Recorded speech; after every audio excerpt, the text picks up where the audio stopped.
Speaker ও deputy speaker কেউ নেই, সংসদের প্রথম অধিবেশন পরিচালনা করবেন কে? প্রশ্ন উঠেছে তা নিয়ে। সংবিধান মোতাবেক স্পিকার বা ডেপুটি স্পিকারের পরিচালনার কথা। আইন বিশেষজ্ঞদের মতে সংবিধানের সব ধারা আক্ষরিকভাবে মানতে হবে তা নয়। সংসদ সদস্যদের মধ্যে গ্রহণযোগ্য একজন অধিবেশন পরিচালনা করে নতুন স্পিকার আর ডেপুটি স্পিকার নির্বাচন করতে পারেন। আরও জানাচ্ছেন মিল্টন আনোয়ার। মঙ্গলবার নির্বাচিত সংসদ সদস্যদের শপথ চলছে সেই প্রস্তুতি। আর এর মধ্য দিয়ে গঠিত হবে ত্রয়োদশ জাতীয় সংসদ। সংবিধান অনুযায়ী শপথের ৩০ কার্যদিবসের মধ্যে প্রধানমন্ত্রীর পরামর্শক্রমে রাষ্ট্রপতি জাতীয় সংসদ আহ্বান করবেন। কিন্তু কার নেতৃত্বে বসবে সে অধিবেশন? ৫ আগস্ট পরবর্তী বাস্তবতায় স্পিকার পদত্যাগ করে নিরুদ্দেশ। কালার এক্সপার্ট এবং ডার্ক স্যাপ সমৃদ্ধ অরিক্স অ্যাডভান্স ডিটারজেন্ট পাউডার, আপনার লন্ড্রি এক্সপার্ট। ডেপুটি স্পিকার ফৌজদারি মামলায় জেলে। তাহলে নতুন স্পিকার নির্বাচন না হওয়া পর্যন্ত অধিবেশন পরিচালনা করবে কে? সংবিধানের ৭৪(৩) অনুচ্ছেদ বলছে এক্ষেত্রে যে কোনো সদস্য স্পিকারের দায়িত্ব পালন করতে পারেন। অন্যদিকে বিশ্লেষকরা বলছেন বিশেষ পরিস্থিতিতে সংবিধানের আক্ষরিক বিধান সর্বদা মানা কঠিন। আমরা একটা অস্বাভাবিক পরিস্থিতিতে, আমাদের স্পিকার, ডেপুটি স্পিকার, তাদের বিরুদ্ধে অভিযোগ আছে এবং গুরুতর অভিযোগ আছে, তারা অনুপস্থিত।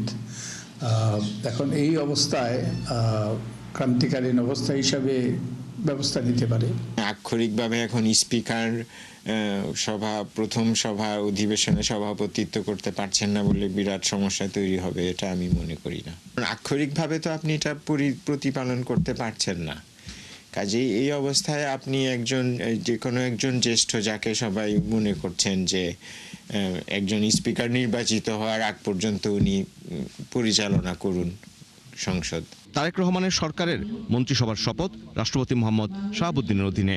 নতুন রাষ্ট্রপতি না আসলে নতুন প্রধানমন্ত্রীর পরামর্শে রাষ্ট্রপতি মোহাম্মদ শাহাবুদ্দিনই প্রথম অধিবেশন আহ্বান করবেন। সেখানে তিনি ভাষণও দেবেন। আর সরকারি দল, বিরোধী দল সহ সংসদ সদস্যরা রাষ্ট্রপতির সেই ভাষণের উপর ধন্যবাদ প্রস্তাব নিয়ে আলোচনা করবেন। আমরা একটা সুন্দর নির্বাচন করেছি, জনপ্রতিনিধিদেরকে নির্বাচন করেছি। যে সমস্ত সমস্যা আছে যে এগুলো সবাই মিলে বসে আলাপ করে সমাধান করা যায়। এখন আমরা সবাই মিলে এটা মেনে নিতে পারি যে রাষ্ট্রপতি আহ্বান করবেন, রাষ্ট্রপতি বক্তৃতা দিবেন, ঠিক আছে, তাহলে এটা যদি আমরা মেনে নেই সেভাবে আমরা করব। আমরা একটা অস্বাভাবিক পরিস্থিতিতে আছি।